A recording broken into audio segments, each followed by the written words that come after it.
Good afternoon, everyone. Welcome to this Monday's Wealth Creation Show. Brilliant topic today. We highlighted it at the weekend when we were chatting, Jim, and how much we've got to get through today and how interesting different people's views are on what is the true meaning of wealth. Yeah. And that's what we're going to be talking about today. We're streaming live as usual, guys. Please interact. Any questions, we will go through them all at the end. If there's any we feel relevant as we go through, we will answer them. Jim, you're streaming on TikTok? Yeah, I'm just TikTok, about to do it Instagram. now. Yeah.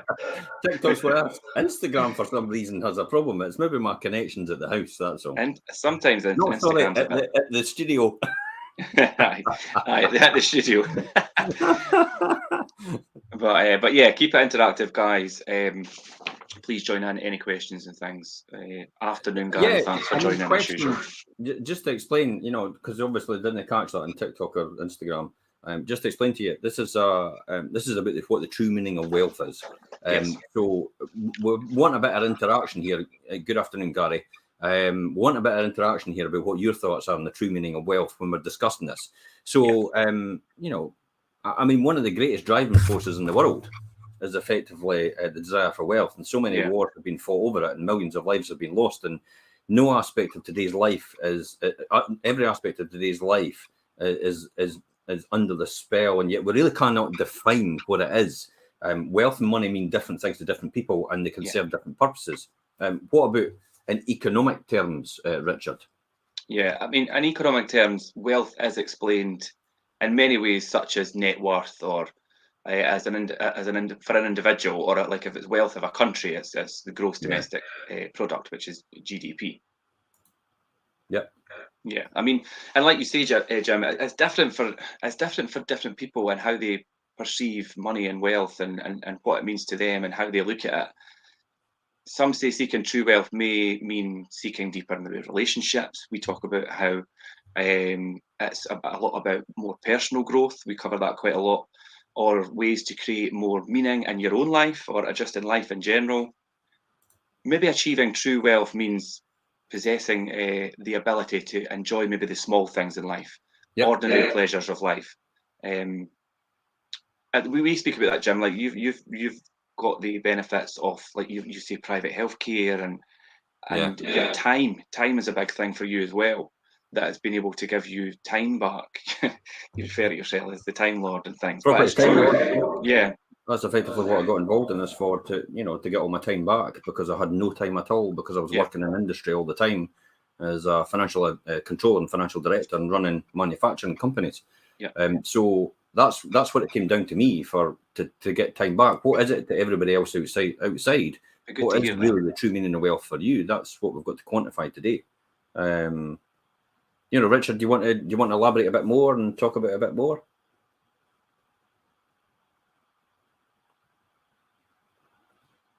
Maybe frozen. I lost my connection there slightly. I don't know what happened. Yeah, that's fine. Yeah, I was going to say, we'll be back. Not a fantastic connection today. Anyway, let me talk about this. Jim, you had problems before we come on, and now I am. So. Aye, and now you've got the problems with connection, and that's fine. It is what it is. I've actually changed to my data on my phone because the live streaming doesn't need to be worked that well. A list of true wealth assets, as you said, would likely include family, friends, and education, and talents and experience. And is it people who strive, to simply accumulate more money than they can ever spend are really caught in this perpetual fearful poverty trap, aren't they? Yeah. And state of mind. Sadly, when is enough enough? This is what you've got to ask yourself. Now, I keep getting asked this question all the time, where people will say to me, it's like, why do you not go and do this, and why do you not go and do that, and why do you not run courses, and why do you not charge people to do this, and why? And it's like, how much do I need? It's that scenario. It's like, how much more do I need?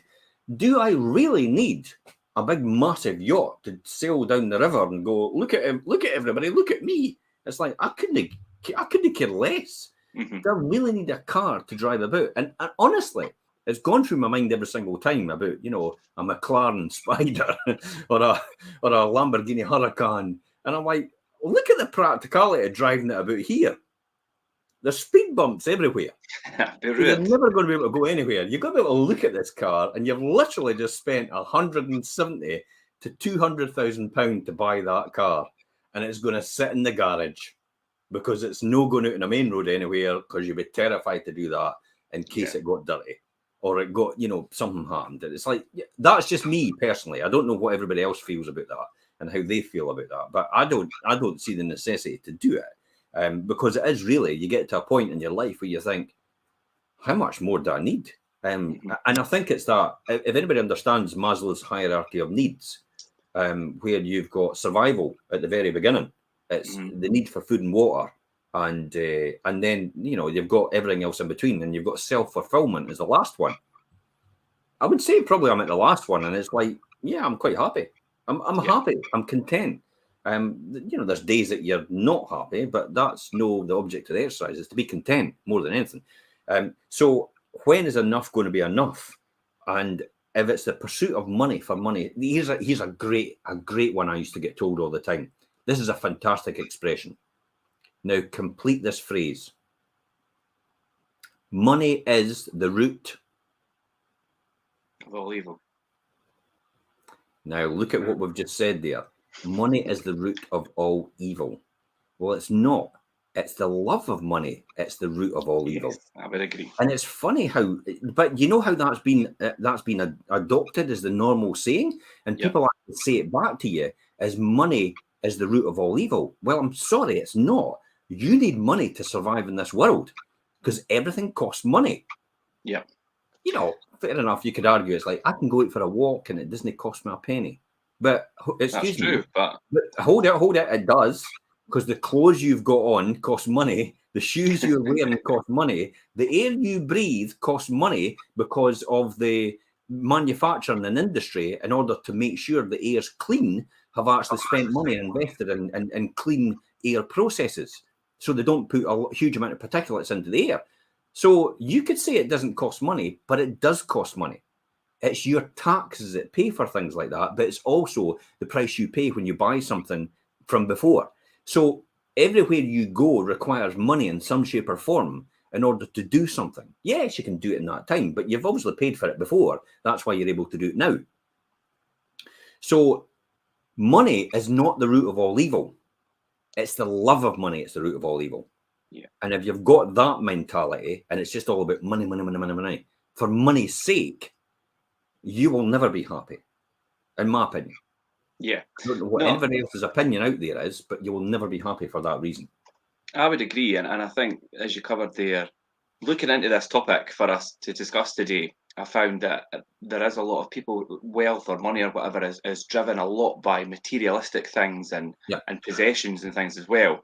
But I did find out that some people's view is to be wealthy is to be in life itself and to appreciate like the aspects of life, and it's to be maybe self-aware and live with more of a purpose, and be committed not only to their own personal happiness, but helping others find theirs. And Jim, I know that's a big quest of yours that you do. And sometimes people say that. Well, that as well. But I mean, I think like that's how they justify the fact that they're skint.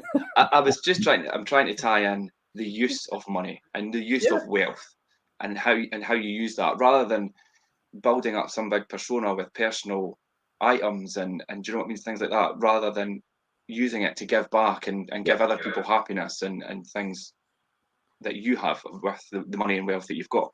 Well, look at the classic example today, right? We castigate, well, not me, but sometimes people in society castigate the richer people, the more wealthier people.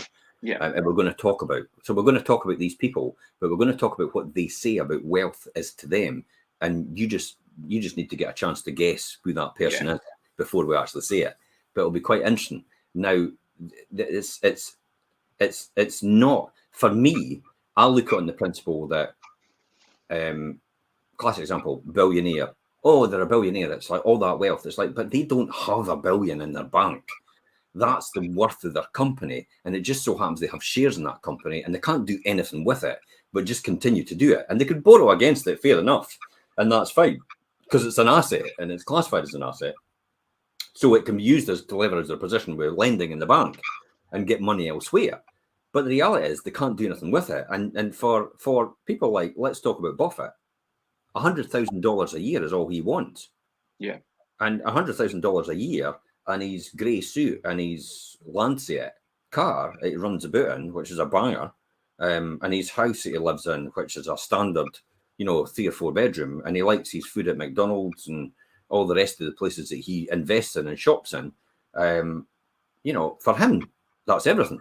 And yet he's one of the richest men in the world. Yeah. So it's how many cars can you drive at once?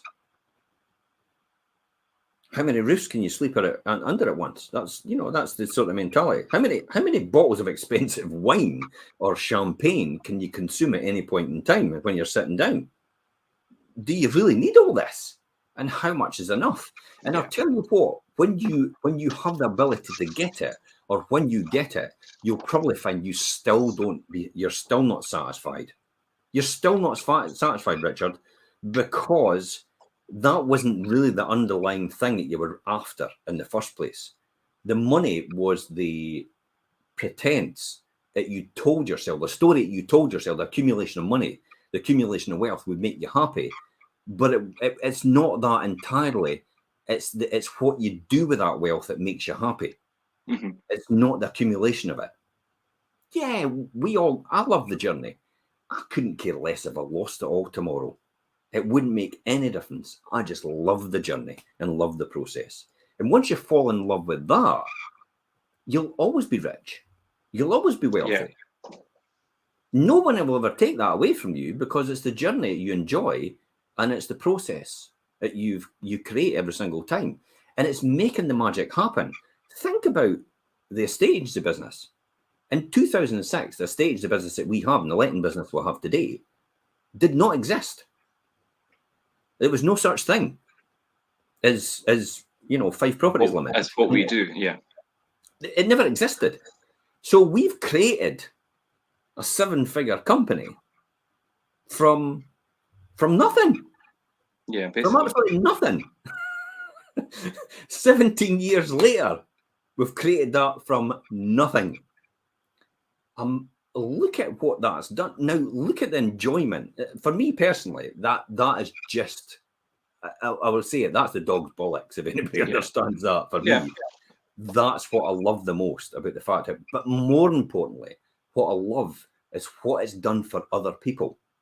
The people that are no longer with us have moved on to far greater careers as a result of being as a result of us touching their lives. Mm-hmm. The tenants that have lived with us have done the same. The people who've been involved in contractors and that have done the same. They've built their businesses alongside that as well.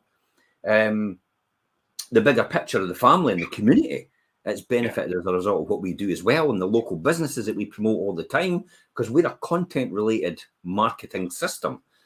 We believe, and we don't just sell houses, we make things happen for people. Yeah, I think that's a really important part of it. Yeah, and that to me is true wealth. Mm-hmm. So it's not the money for the money's sake, it's what I can do. Definitely. I'm going to take a look through a couple of scrolls here, and you could talk away, Richard, if you want. Yeah, no, that's fine. Good afternoon, Gary. Good afternoon, Angela. Just a few viewers that we're watching today, but I think you're right, Jim, and it is what we've been talking about. In fact, the having the money, it's what you do with it, definitely. And the rich sometimes kind of get tied up in the materialistic side of things, and that's not wealthy to me. And for what I've researched, and there's a lot of people in that same mindset, but there is a lot on the flip side, and we've pulled together quite a lot of information from different really successful and wealthy people. And rich people, if you want to call them that, in this instance, and they've got some different views, and it's going to be quite interesting to go through that today. Can I quickly say, Mr. Loverboy on TikTok, good name, says, "Can you get 5% mortgages now?" Just to say, yes, you can. You can probably get below that, but message is direct if you're wanting something sorted out. I know you asked that; it's on the Wealth Creation Show, but hey ho, we're just going to mention that anyway. let's talk about what these people said who are billionaires, what they said, what wealth was to them, but we'll not tell you who their name is. And if you want, you can play along and you can actually guess who they are. Yeah. So I'm going to start with the first one, Richard, and I'm going to start out a sequence for a reason. Okay. As many entrepreneurs have said, you must love what you do if you hope to be successful. This person actually fell in love with computers as a child and spent a lifetime building one of the most successful businesses in the world. He had countless brilliant business decisions. He made countless brilliant business decisions, many of which involve people he has chosen to work with. So he chose the people he wanted to work with.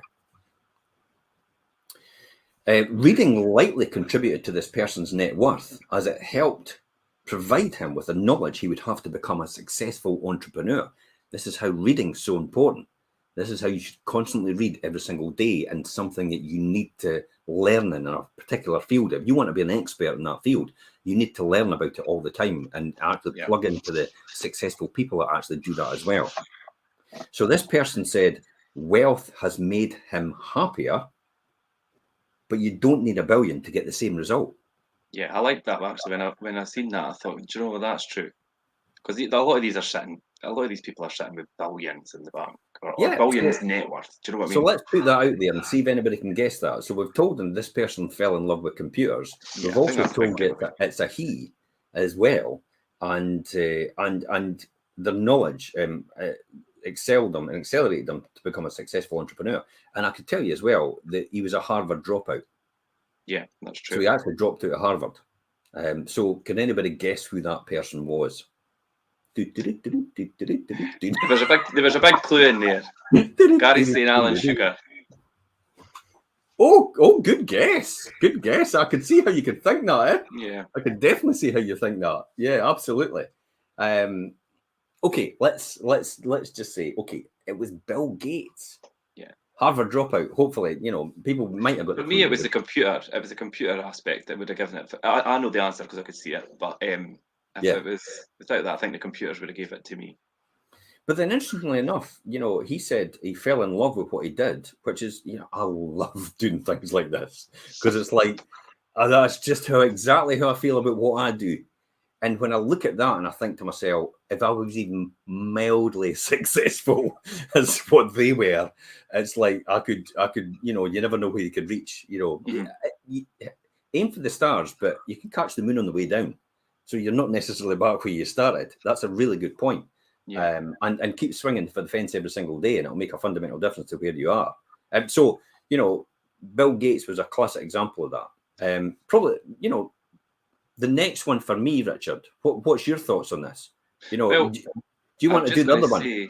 Yeah, I'll do another one. But another thing that Gates did say was that he doesn't have to think about health costs anymore, and being free from worrying about financial things is a real blessing.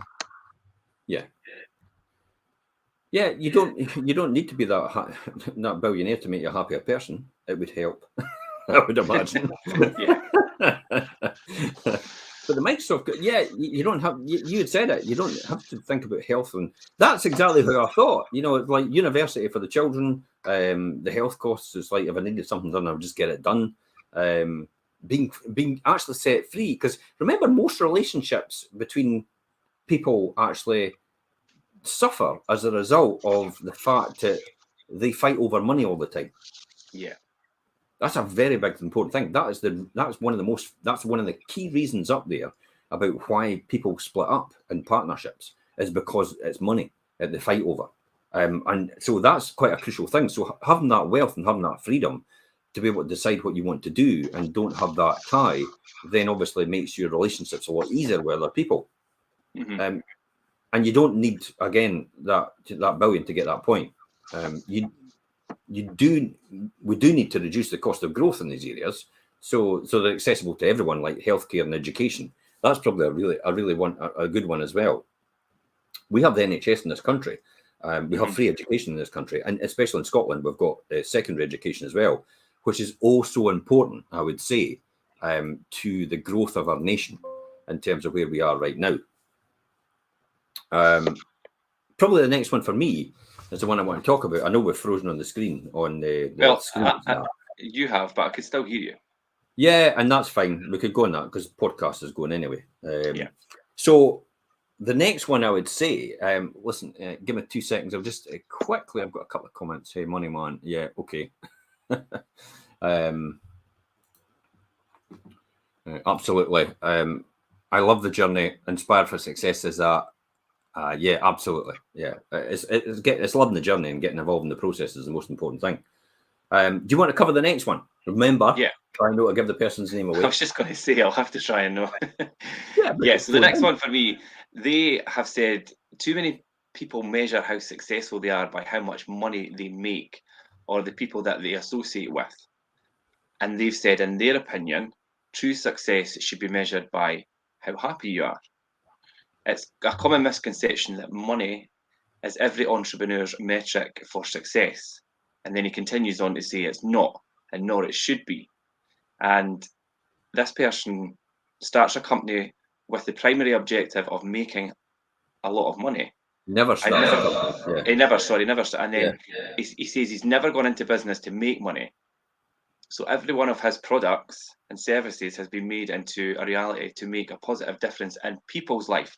Now, this person's a very employee and person-orientated entrepreneur and a successful person. They're very big on customer service as well, just to give you a few clues in there.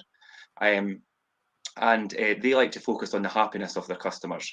And they've been able to build a successful group of companies on this kind of business model. I don't know if that's a good enough clue or not. It is to me, because I know that they're the companies that he's got, and the one main company in particular is very customer service orientated, and in fact it excels every other company I could think of, really. Well, he's got numerous books, hasn't he?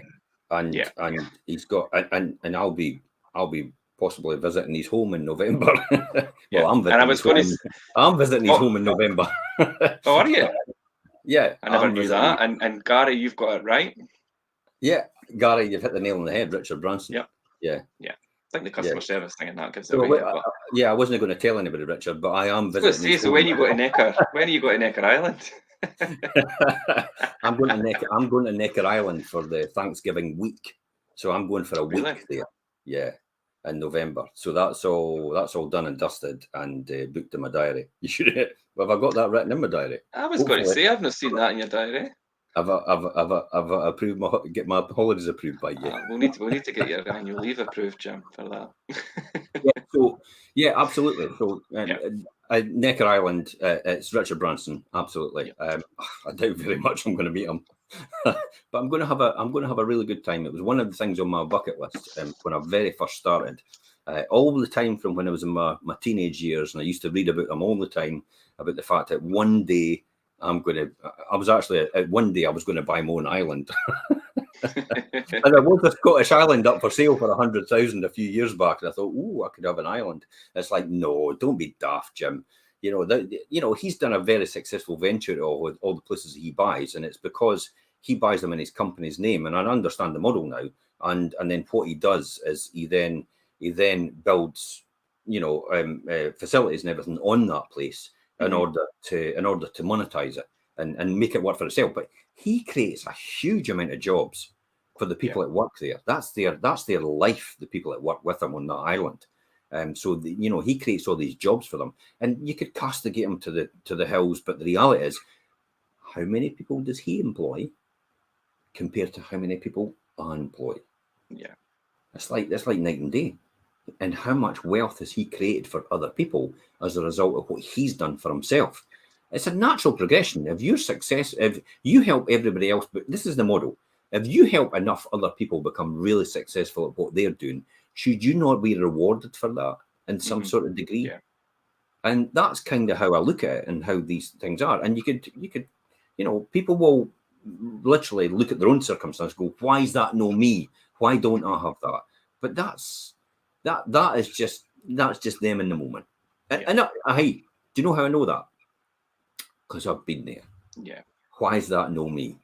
It's the green-eyed monster. It's jealousy and envy. The grass is never greener on the other side. And if you sit and look at Instagram and TikTok and look at other people's lives all the time, you're doomed. Yeah, you're doomed. Because I tell you what, you don't know the struggles they've gone through to get where they've got. And you might not be prepared to do that if you ever knew that. And I'll guarantee you, every single person that's in any success at all in any field have gone through a huge amount of struggles to do that. And it's not, I'm not referring to money. I'm just talking about in general successful. You know, there's loads of examples out there. People that don't have money, but they're extremely successful at what they do, and they've paid a price for that. So I think that's another. The instant one comes to me as well. The next one comes to me is. We'll come to that one last, actually. Well, I was just before you move on, I did do a bit of investigating, just obviously researching on what the actual net worth of all these people were before we'd done this, and it was funny because Richard Branson's one coming about, I think it's about 4.2 billion, but it did mention, and it broke it down, and didn't do it with any other ones, but 1.4 billion of that is capital investments. So it had that, but I didn't do it with others, and I just thought, well, obviously, I broke his down a wee bit, so I thought it was worth mentioning. Yeah. So what's the rest of them? Did it say what the rest of them was then? Yeah, in terms of their net worth. Yeah. No, I'm talking about you got 1.4, but out of the 4 billion that he was worth. Mm-hmm. What was the other one? Oh, I just said it was 1.4 billion. That was all. I didn't break it down. So it shows for me that's the way they're going. This is another one who's asset rich, but he is actually cash poor. Mm-hmm. So he's asset rich, but he's cash poor. But the majority of his wealth, roughly about 90%, is tied up in companies he's currently leading in some capacity. Some of these companies are publicly traded, and I won't mention who these companies are, just so you don't know, but they are private ventures, and we know them quite well.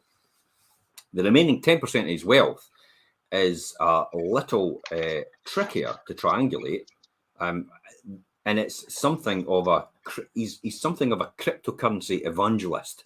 Invests in private companies and has even had an investment team to manage his net worth. The best way to build wealth through stocks is to hang on to them. See, it's like a lot of people actually want to trade stocks all the time, but sometimes it's like what other people say. It's like the Oracle of Omaha says, hold on to your stocks, build over time, let them increase in net worth. Don't just trade them and just try to make quick income out of them.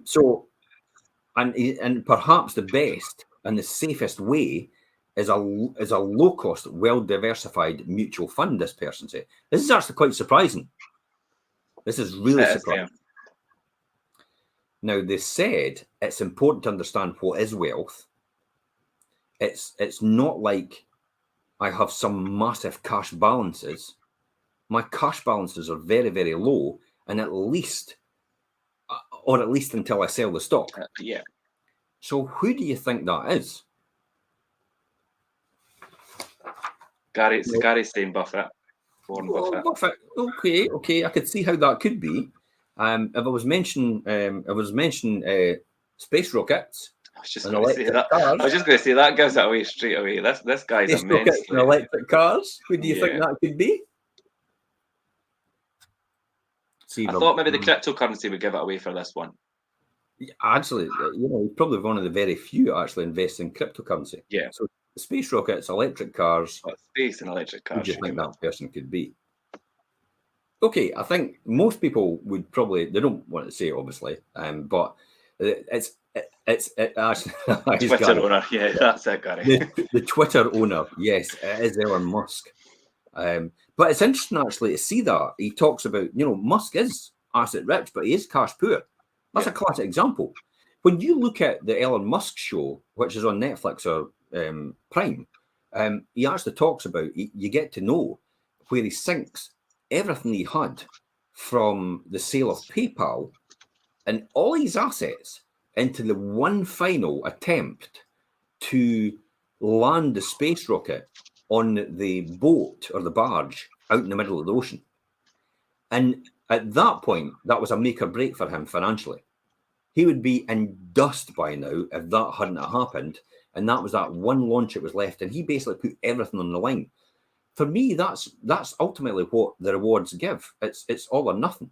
You know, that's the sort of thing. If I'm a Monte Carlo or bust person. It's like, it's all or nothing. It's like, let's go for it. Because if I don't get it, I'll probably get somewhere towards it, and fair enough, that's fine. But whereas other people are just like, oh, I better protect what I've got already. And that's not what he's done. He's like, I'm just throwing everything into it, and this has to work, guys. This is our last attempt. This is the only amount I've got money for, this last attempt to put this rocket up, then land it back down in perfect synchronization. And then at that point, if we do that, that's when NASA will give us the contract, and that's where the money will start flowing in. So he put everything on the line for that. So do you see the difference between somebody that's super successful and super rich, or a billionaire and wealthy, and what price they've paid for that? I mean, if you watch him now, he's not in the greatest of health. He doesn't look the most healthiest person ever. It's like you kind of think you could just keel over any minute. But he's prepared to pay. He's prepared to pay that price and go through that stress, because his vision is to make a difference and change the world and have everybody remember him. Just like everybody remembers people like Benjamin Franklin. Yeah. Just like everybody Edison, Einstein. They all remember them for one thing or another. But I definitely think he wants to go in the history books as a person that will be remembered for generations to come. Elon Musk, because of what he's done and what he's achieved. And that's why his aspirations go way beyond everybody else and put everything on the line.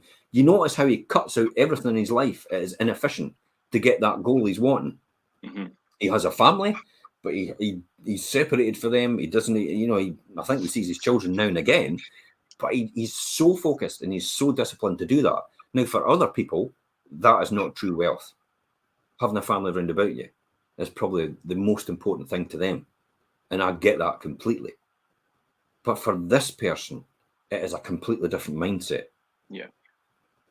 It's funny when I researched each individual, you could see how different their views are and how different their approaches are. But they're all still mega wealthy. Yeah, absolutely. Can I cover the next one? Yeah, I was going to do this one, but you could do it. Jump back to the beginning where we talked about individual. It's the one I was going to do. So how about you do it? Well, you do it then. No, it's fine. He became steadily rich over a long period of time. So see if we can guess this one. And see, now watch out. Now we're not. This is just isn't a wee quiz and all the rest of it. Watch out for the patterns of behaviour which are similar to each one, and this is where you take your advice of what you should be doing, maybe on a smaller scale, because this is how it happens. It's reading the books and the experiences and the stories about how these people got to where they got. It then teaches you the patterns of behaviour all the same. It's like these people that do currency trading. It's like they just know when to buy and sell currency, and it's because it's emblazoned as a habit. They can see that trend. It's like when I look at a property, I can know straight away off the top of my head if that property is actually going to be profitable or is going to make money.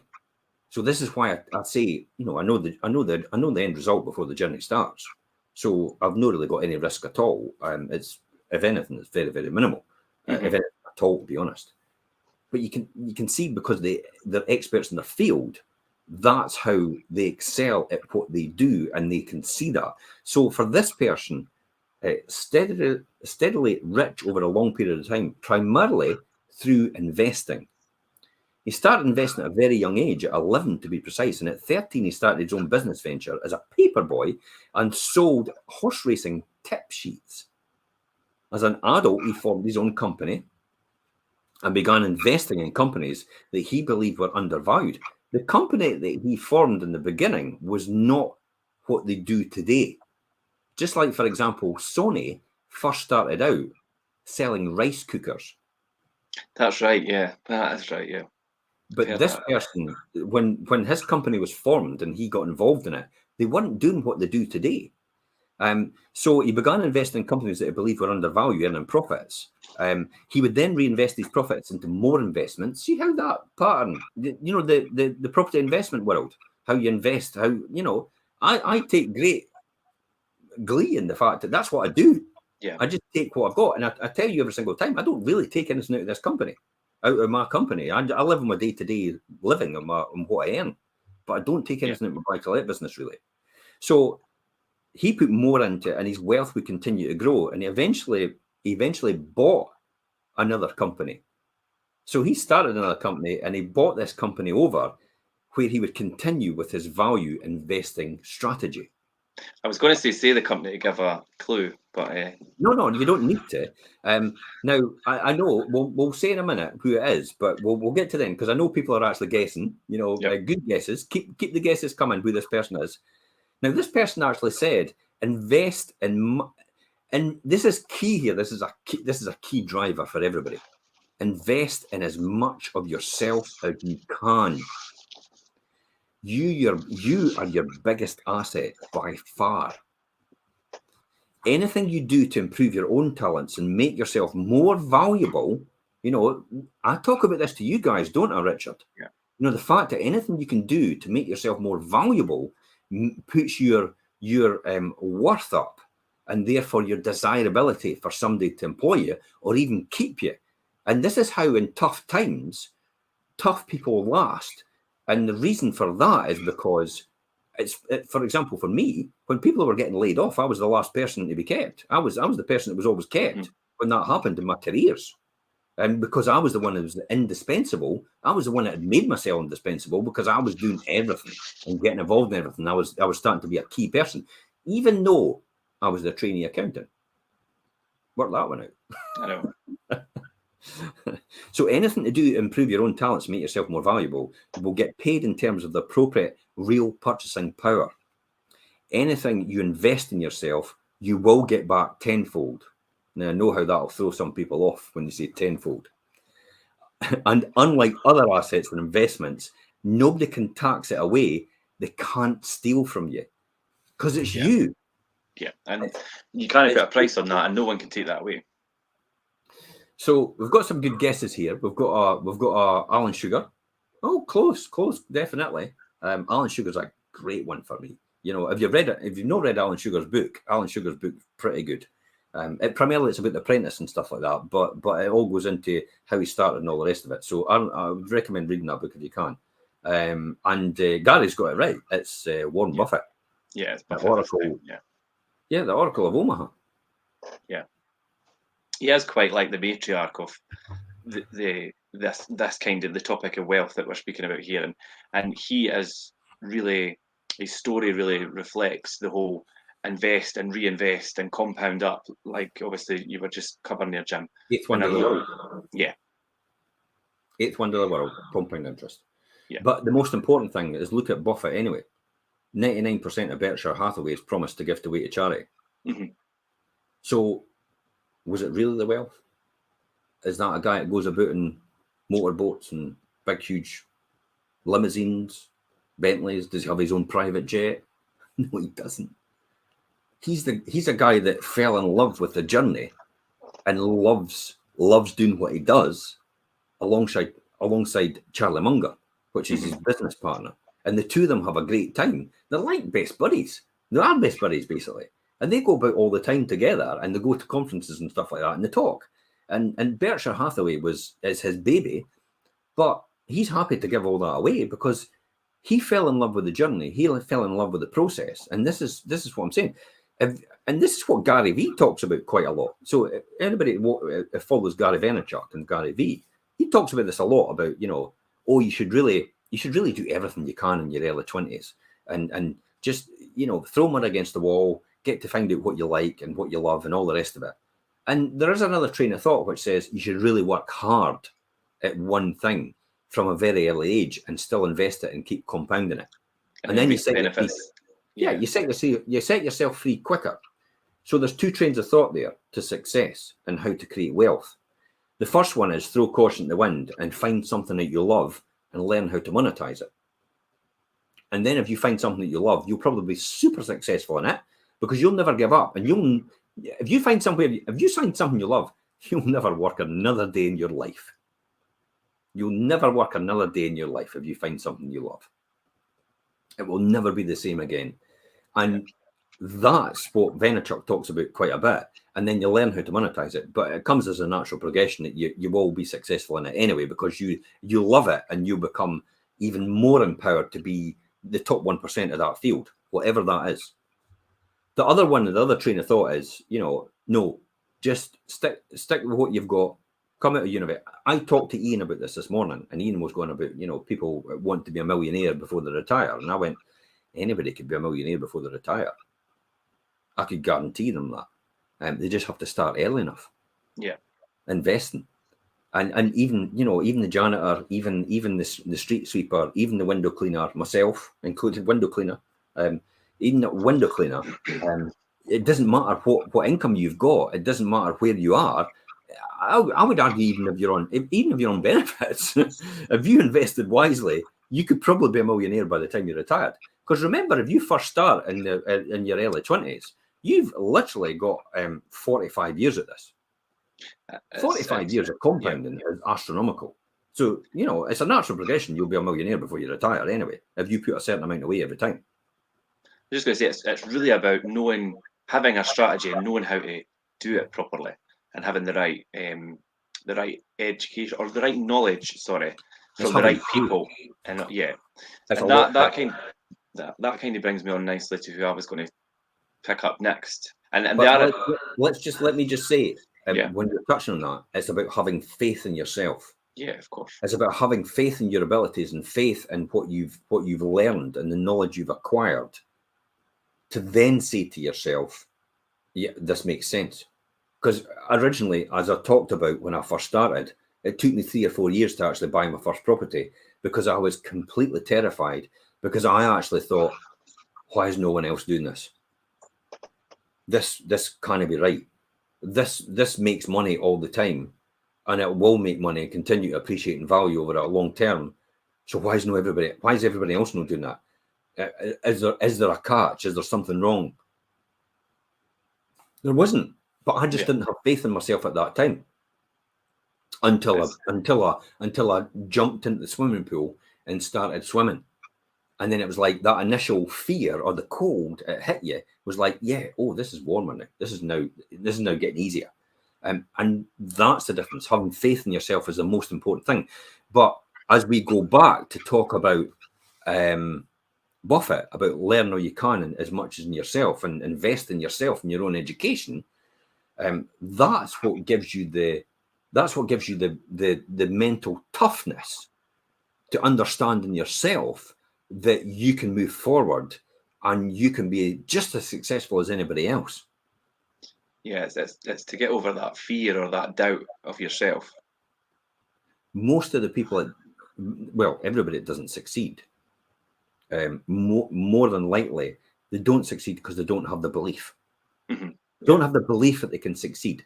And unfortunately, that's indoctrinated into us from birth by the surroundings that we're in, the environment we're in. That's what happens. So you have to break out of that. I mean, God, I watched Lewis Capaldi's documentary the other night, and it's like, God almighty, how that boy managed to be successful, I do not know. Because his dad and his mum was saying he was shite. Really? I've not watched it, but I've heard a lot of people talk. My God, he came up with this fantastic song. And this is when he's actually a proper singer. So this is when he's success.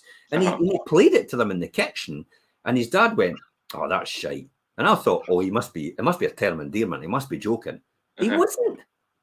And I'm like, oh my God. And then his mum chipped in and went, oh, it's not that good, eh? And I'm like, holy shit, that's a number one. Yeah. That's a brilliant song what he did. I was bowled over by it. I don't know what it is, but I used to have this sort of ability when I was younger. I used to hear a song and go, that's going to be number one. Mm-hmm. And I don't know why that is, but I just knew. And lo and behold, it was. And I thought, God almighty, this boy's a blooming good writer. And he's a fantastic singer and fantastic musician. And what comes out of his mouth is what you hear on the recording. Yeah, he's got that knack to captivate people with. But when I saw how his mother and his father put him down and the way he was, I'm not surprised he's going through that mental torment just now and not having that belief in himself and having what they call imposter syndrome right now. Yeah. So he's now elevated himself and he feels imposter syndrome, hence the reason why he has his tick all the time. Yeah. Because of the stress it's caused. So my first response was jump onto his page and says, just saw your documentary. Really, I mean, you know, you've got the talent. You just have to build the mental toughness in the surroundings round about you. That's it in a nutshell. He'll no read that. But I just felt I needed to say that. Yeah. Out of his millions of fans, as if he's going to, oh, Jim said. Never know. But you see, when you see these patterns of behavior and you see that happening to someone else, and you realize that's what happened to you in a similar environment, and then that's what happened to everybody else, and your stories that you learned about have been successful as well. It's like you should be jumping for joy and going, hallelujah, I'm going to be more successful at this, because that it's even your family to tell you that. When I left and I was homeless and unemployed, and I left the house at my mum and dad's and went, that's me done. I can't be here anymore, and all the rest of it. My mum and dad, my mum said to me at the time, I think you're making a big mistake. What, do you not have belief in me, like? She said it. She said it in a protective way, and I understand that completely. But we don't realise we're doing that with our children. We don't realise that we're doing that with the people around about us. You know, me included. You just don't realise you're doing it. You're doing it to protect them, when in actual fact it's coming across as you're criticising them. Yeah. So I'm gobsmacked that he's still going. Anyway, you want to talk about someone else now. Let's talk about them. Right, okay.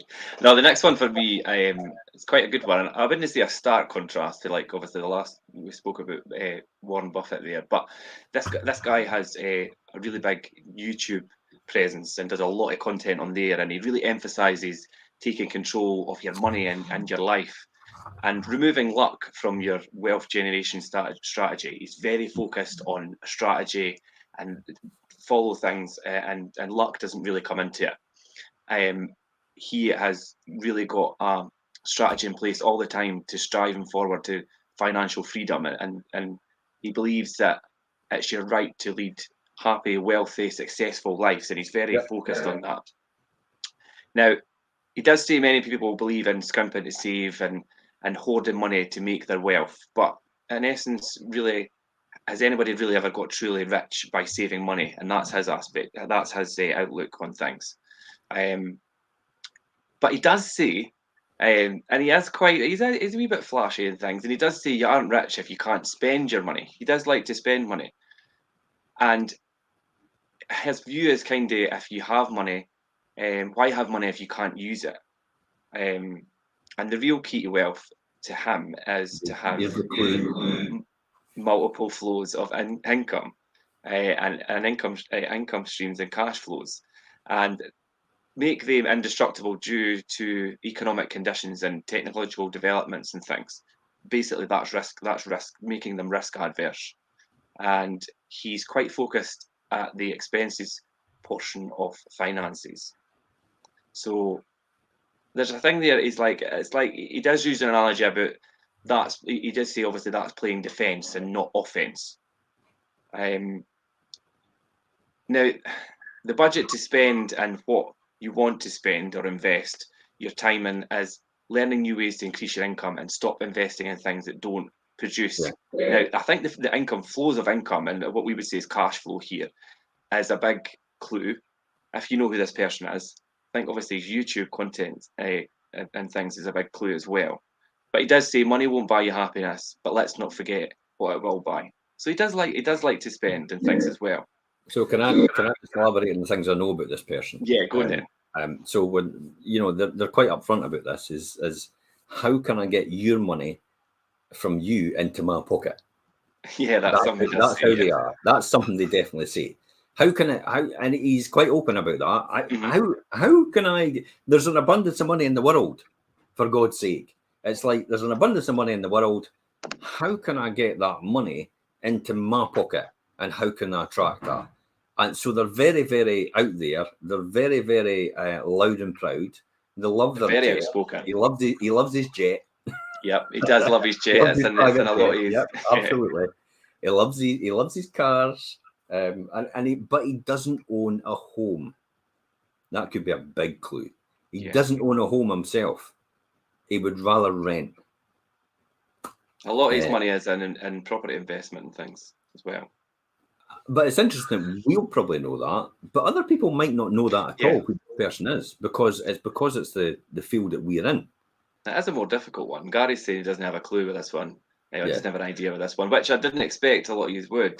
Which, to be honest, Gary, is probably a blessing in disguise. Because he probably would have had most of your money in his pocket by now if that was the case. Because he's good at that. He's a fantastic salesman. I mean, he started out in the car business, and he was a car salesman, and you can see that now when you see him talking all the rest of it. But he was a car salesman primarily, and he devised a sales system for other car salesmen and other businesses to train their salesmen. Then he went into property investment out of that, on the back of that, and then he scaled it up, and then he attracted investors to come in with him. So he has about 10,000 units now, right through America, and he builds and buys 500 or 600 units at a time. And then he buys them outright. And then what he does is then he refinances them. He appreciates them. So he appreciates them to the highest level. Forced appreciation, because that's the way they work in America. You don't get forced appreciation here, except on commercial property. So he forces appreciation, and then he invites people to invest at the higher level. So he gets an instant kickback or an investment in that. He then takes his money out and goes and does exactly the same thing again, but he's now got other people's money invested in this, and he takes a 20% share in it. And the 20% share is the forced appreciation part that he got. See how that works? Yeah. So he's actually got no money down in that deal, and he's got 20% of everyone else, and they're all financing it, but they're all getting a good return as well. See what I mean about this? Help enough other people become extremely successful and wealthy, then as a natural result, you'll be wealthy as well, because you'll get a little bit of everything, and that's exactly what he does. So he follows this as a strategy that he knows is going to work, and like that's what it says. It does not. It removes luck from the equation when he's building his wealth. So there'll be no surprise for some people. It's Grant Cardone. It's Grant Cardone, yeah. Yeah, and some people are going, who? And it's like, Gary, if you've not, go on YouTube and have a wee look at Grant Don't Cardone. Look him up, for God's sake. Yeah, it's he's great. He's great to learn from for strategies, but just be very careful, because while he's talking to you, even on this screen, while he's talking to you, he's dipping his hand into your pocket at that point in time, and you don't realize he's doing it. And that's how he works. Yeah, because he's convincing you. For me, he may be a guru, but for me, he's more of a furu. Yeah, because I kind of think it's a house of cards, and one day it'll just all fall apart. But hey, it's other people's money anyway, so it's not as if he's got any risk. But he's probably too. He talks about too big to fail, doesn't he? So it's all about scaling up. The next one for me, this is quite. But do you notice that how he's got a totally? Let's go back to that. Do you notice how that he's got a totally different strategy? It's totally. He's got a totally different mindset. He's a show off, but then he talks about the one that gets the most attention makes the most money. Mm-hmm. But that's not necessarily the case when it comes down to people like Bill Gates. When he first started, he never really got that much attention. He just got on with what he did. I mean, look at. Okay, we'll talk about that. We'll talk about this other person in a minute. I'll tell you the next one.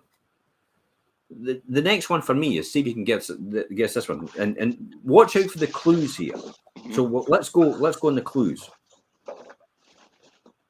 If you can know only one thing about this person, it should be that he thinks long term. See, the think long term. Now, this is a billionaire. Think long term, because a lot of your inventions and innovations might not work or last. If you're going to be a customer centric, you have to establish facilitating inventions and innovations as a core part of your business model. He further states that if you need to be very clear about your framework of your long-term strategy and have a straightforward approach to the way you plan to operate, Now, this is right out the babes of, the mouth of babes, okay? This is him saying this. You can have a job, or you can have a career, or you can have a calling. And if you can somehow figure out to have a calling, you have hit the jackpot, because that's the big deal. This is doing something you love, remember. This is the calling. Yeah. So we've talked about that. Very customer-centric. Innovation, understands the whole mentality of that. Thinks long-term again. Doesn't get caught up in the minutiae detail. Lets other people do that for him. Nowadays, anyway. In the beginning, he didn't. I'll give you a clue. He started off in his garage. Yeah, that's a big clue. But that could be a number of people, remember. There's another one that started off in the garage as well. And I'll talk about that person because we don't have that information down here, but I know this person. Yeah. You don't choose your passion chooses you. All of us are gifted with certain passions, and people who are lucky are the ones who will get to follow these passions and these things.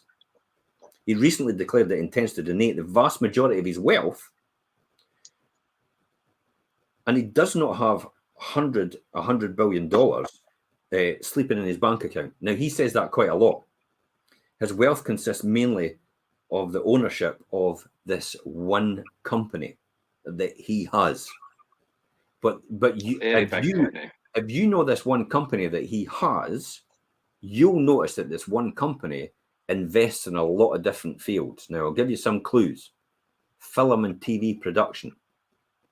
Yes. You're going to give it away. online sales. You're giving it away. Online sales platform. Affiliate marketing, letting other people sell on his site. What else? Space program.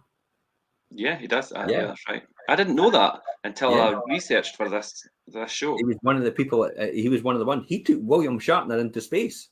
Yeah, but I did. He was the one that took Captain Kirk into space, where no one has gone before. So that's who this person is. But he started off in his garage, and I'll give you a big clue. He started off in his garage selling books. Yeah. And he was told by his friends to stop being stupid. That'll never work. No one's going to buy books from you in your garage if they can go to the local bookstore and buy books. Any guesses, anybody? Who is that person? There was a lot of good clues in there. I thought Gary, you were going to jump in because Gary said Steve Jobs. He was close, and we'll talk about that person. Because I knew fine he was going to say that, because that's why I said a lot of people started in their garage. It's Jeff Bezos. Yeah, Bezos. Jeff Bezos got a divorce, and he was still about the richest man in the world. I was going to say the next clue. I was going to say recently had quite a big divorce settlement. But could you imagine? You're that rich. Chris Rock is it Chris Rock talks about it? Yeah, he says in the joke. He says Jeff Bezos is that rich that he got divorced, and he's still the richest man in the world.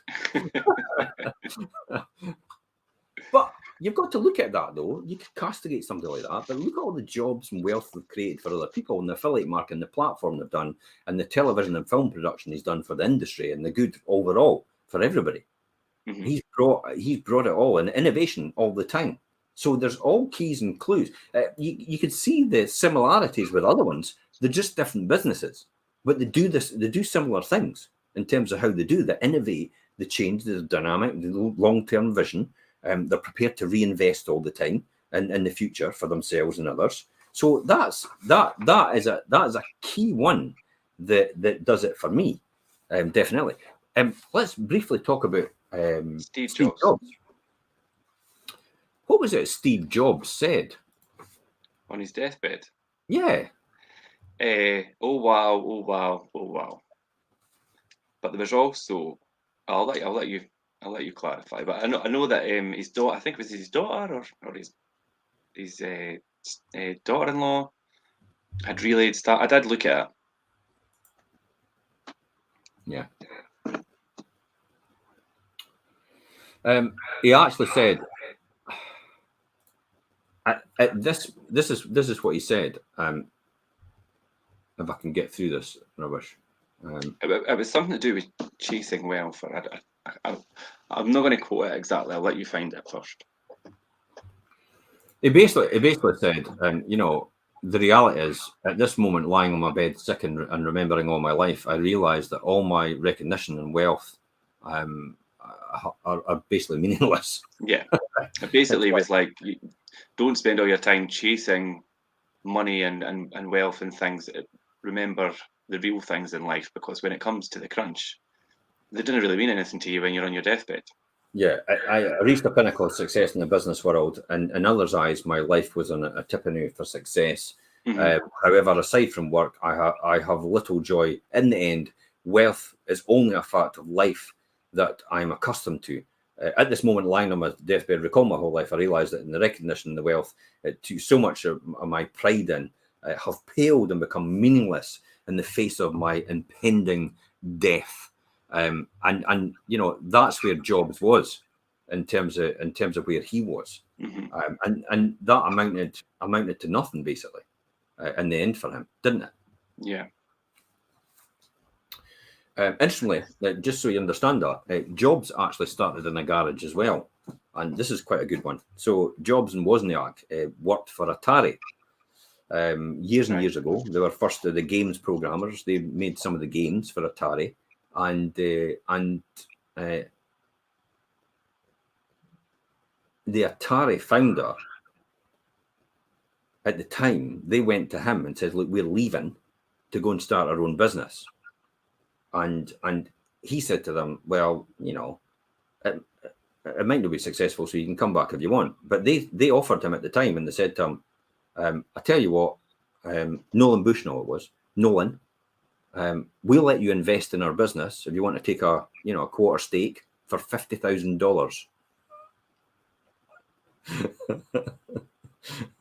And Nolan had Atari at that time and went, "Nah." But good luck anyway. Oh dear, what a killer, eh? Atari no more. Atari no more. Apple huge. Apple buried Atari. Yeah. And it's because they had learned everything from Atari about the GUI interface. In other words, the graphical user interface, which is the GUI desktop. You have today on Windows and stuff like that. Windows and that never had that at the time, but Atari had it, and Commodore had it as well. And they were using graphical interfaces with Motorola. They were using their chips, a 68,000 chip. This is me getting geeky now. I was just going to say, you're getting technical. But see how the knowledge and expertise in that and learning. So they had that, and then what Apple was really good at was stopping Atari from developing it any further, and they continued to develop it. Apple were brilliant also at marketing, which Atari weren't. Apple knew what market they were going for. They were going for consumer electronics. They were not going for Geek Fest, which Atari were at all the time. That's what their market was. Atari was actually mainly musicians, because they gave the MIDI ports as standard on all their computers. So musicians didn't need to buy any. It was complete interface with all their equipment through the MIDI ports, and they were able to mix in that. So people like what's his name? The vegan Moby. So people like Moby and that, when they all first started, were using the Ataris. But then,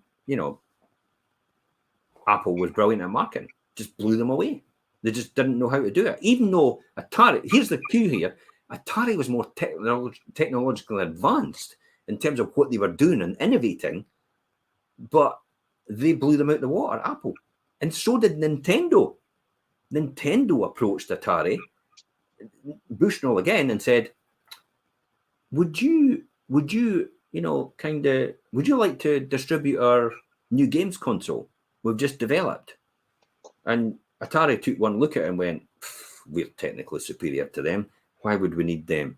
Because Atari had the distribution channel, that's why. Mm-hmm.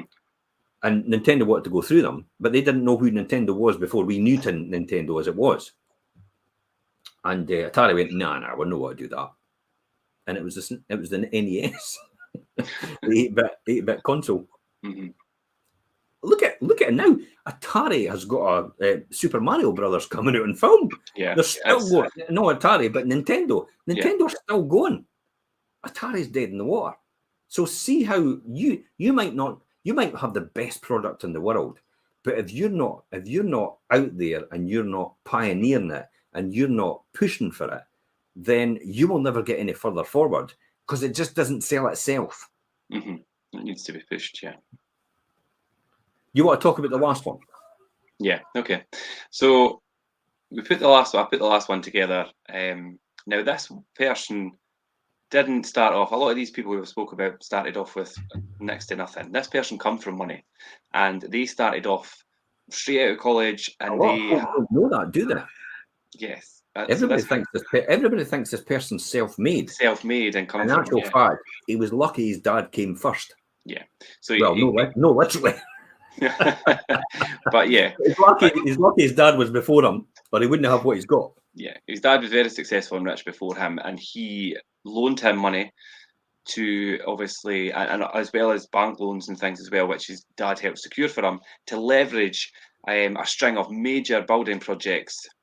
Now, predominantly in Manhattan. In New York to start with, hotels predominantly.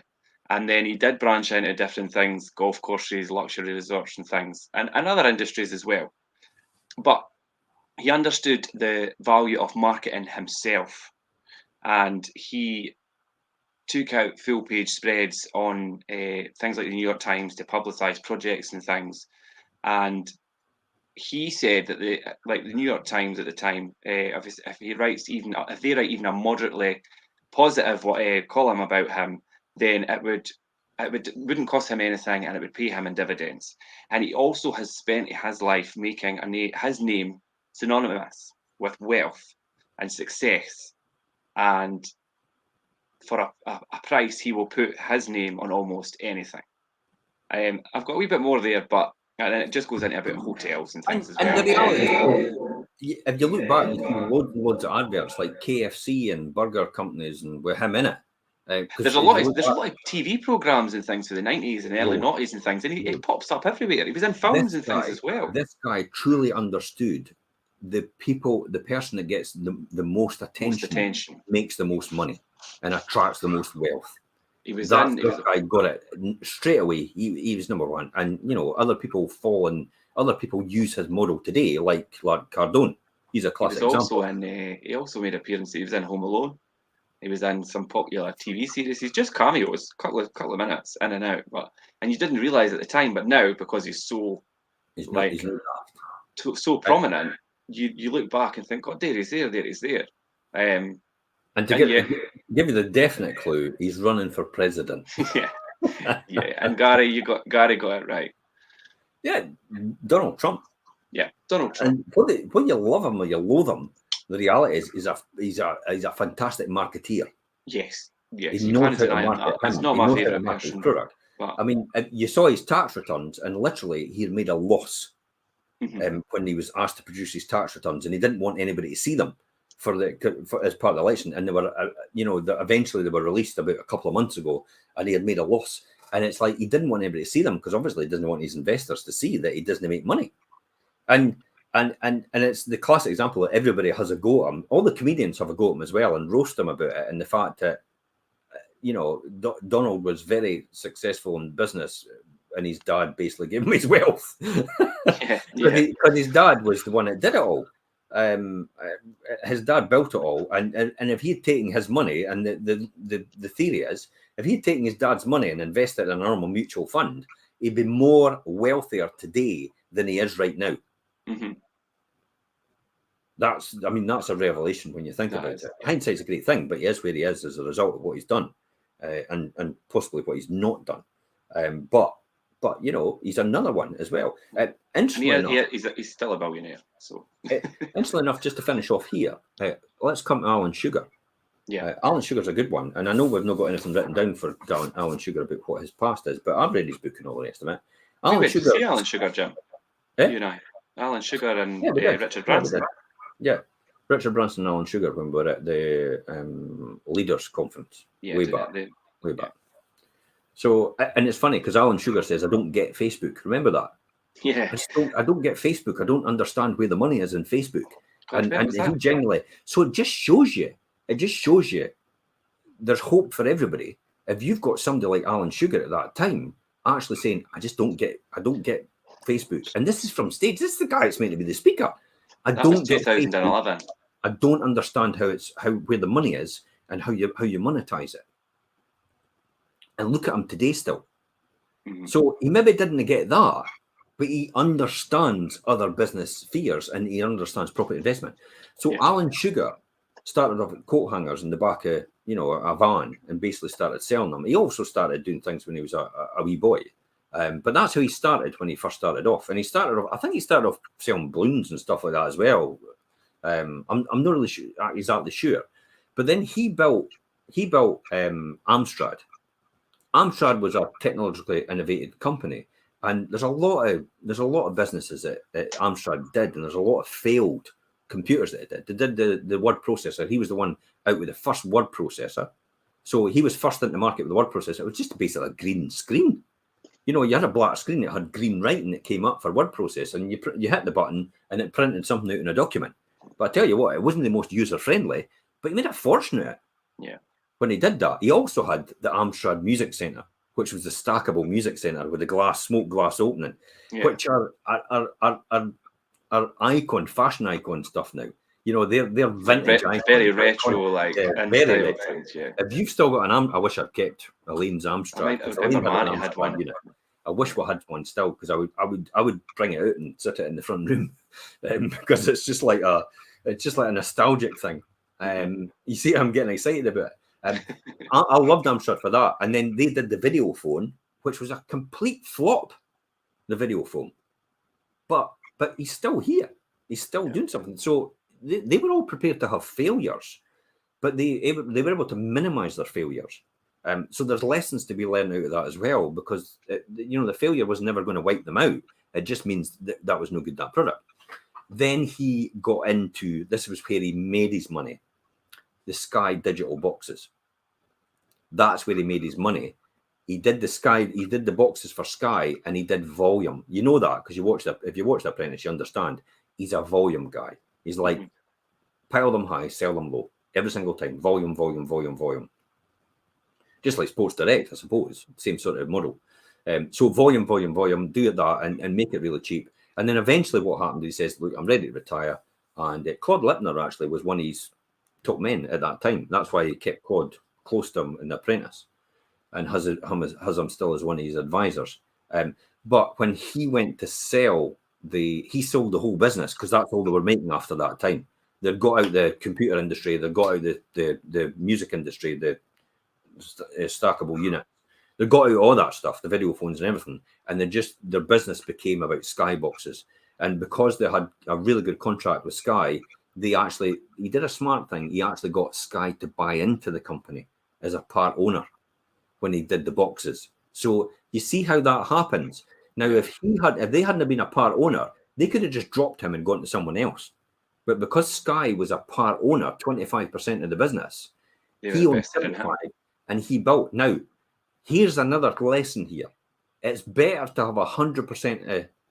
It's better to have 50% of something than 100% of nothing.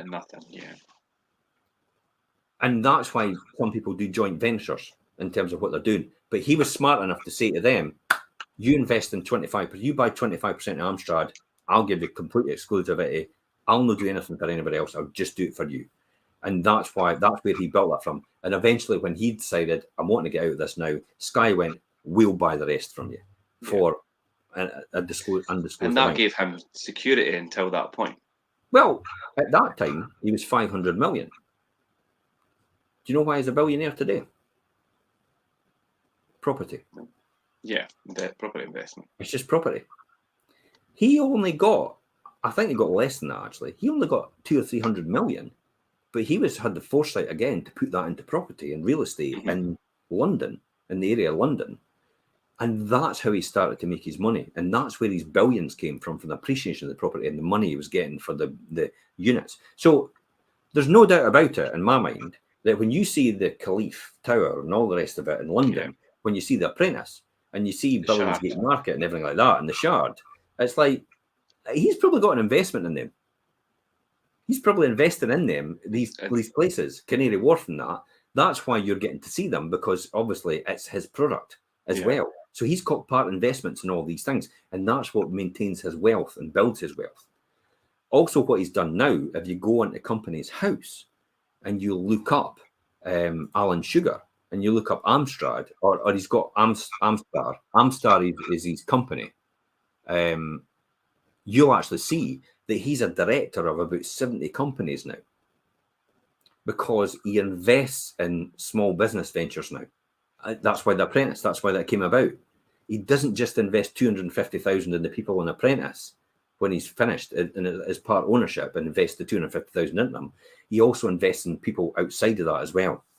So he's got loads and loads of people running companies, building wealth. Some will fail, some will be successful more than others. And you see how that model works in terms of when you look at property investment, some are not as lucrative as others, but you keep a hold of them because every dog has their day. Yeah. Every dog has their day, remember. All you need to do is hang around long enough to have your day. It's the people that don't hang around long enough that actually don't ever get to there. And they're the ones that go, oh, I could have. Well, you should have. Yeah, that's okay. They could have, should have, would have. Yeah, you should have. You should have hung about long enough, because every dog has their day. You go from zero to hero, in this sort of environment now, almost overnight. And you go back from hero to zero almost overnight. And at the same time, yeah. Yeah, and that's it. But if you've got long sustained growth and you've hung around long enough, you've got a good fan base, or whatever you call it, in order to support you all the time, because these are the people that are on your side. These are the people that are rooting for you every single time, and that is the person you've got to have running with you, and in your tribe, what they call it, that tribe mentality. You've got to have these people in your team, on your side, rooting for you all the time. And regardless of the tough times, they never last, but tough people do. And that's us. Yeah. Any final words, Richard, before we sign off? Yeah, I think anybody that's watched through the duration with us and listened to other examples of who we've spoke about, you could see that their approach and their thought process is slightly different in how they operate. But at the end of the day, that they still have the same end result. So there's different views and things on what actually wealth is, but there is a big difference between wealth and just having a lot of money, really, and how you accumulate that and how you compound that. And it's good to look at the different examples. My final words on it.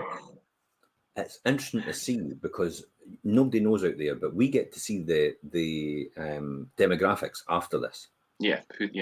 And we get to see who's been watching this the longest and tuning in for the longest as well.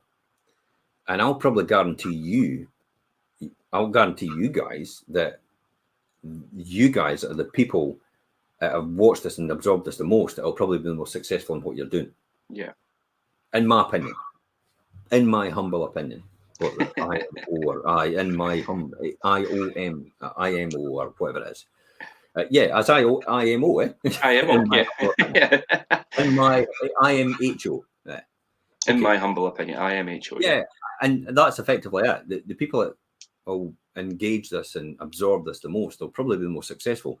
It might not necessarily be in property investment, but I'll probably guarantee you it'll be something else outside of this, because of the mindset you develop as a result of taking all this information in, and the mindset we develop as a result of taking all this information as well, and learning from other people far more successful than us. I always say you need to stand on the shoulders of giants in order to succeed. Why would you want to start where they first started and go through all the hassle if you could learn everything way beforehand and actually just stand on their shoulders and start from there?